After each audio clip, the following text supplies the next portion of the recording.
Alright guys, so I decided to film this, or not even film it, but just give somebody an explanation on this that might need it because I couldn't find anything on YouTube.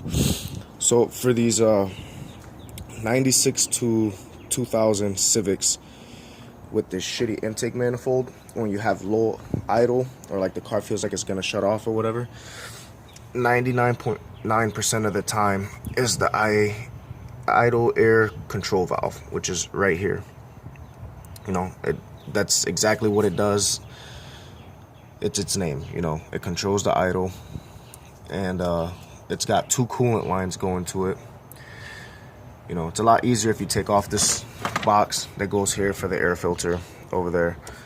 There's 4 Phillips head screws holding it on, one right here, here, and 2 in the opposite location at the bottom. And then you've got these 2 hoses and that clip right there.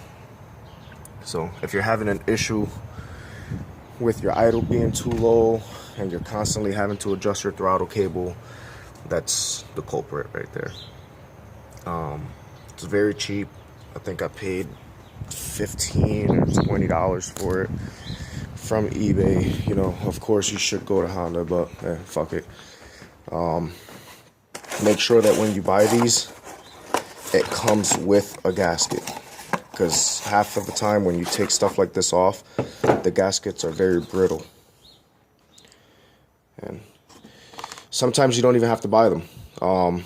If you see these 2 ports right here, that's where the where the air travels, and these other 2 ports here is where the coolant travels into the intake manifold.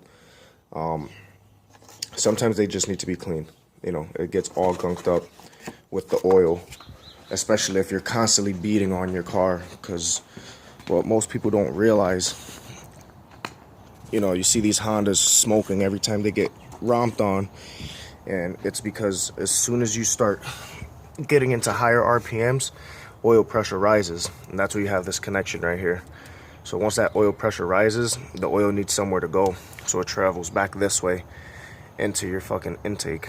You can see the port right there. You can actually see the oil that's right there, and that's what causes the cars to smoke when you're pushing them. A lot of people take this part off and connect it to a catch can so that they can eliminate that problem, you know. Or if you're like me and don't care and like adding oil, then you can just fucking leave it connected. Alright guys, hope this helped out some of you that are looking to fix your idle issues. Also, on another note, you know, the exhaust blew out on this car, and I blew all 4 shocks because I was a dumbass and I used vice grips when holding the shock to take the stock springs off. So what I ended up doing is I ordered all 4 new shocks with extended top hats, and the rear lower control arms with the subframe brace and tie bar, you know, all eBay shit. I also ordered a full catback, or I should say header back exhaust, so I'll be getting the 4-to-1 headers, racing test pipe, and full 2.5-inch exhaust all the way back.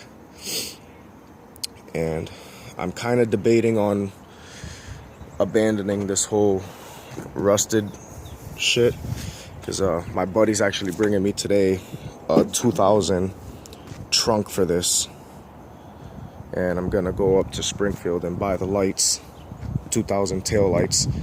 And I've been looking and doing some research on how much it's gonna cost to do a complete 2000 front end on that car. It's gonna be like $400, and I couldn't help myself. I saw these on Craigslist. They were silver before. They're, you know, NK RPF ones, replicas, and I decided I wanted them to be bright. So this is the first coat. I'm gonna do 3 more coats of this orange, and then 2 coats of clear. So you'll see those on the car once I get all the suspension work and everything done on it. I'd like to film the process, but I don't have a GoPro, so you know, it's just me holding my phone.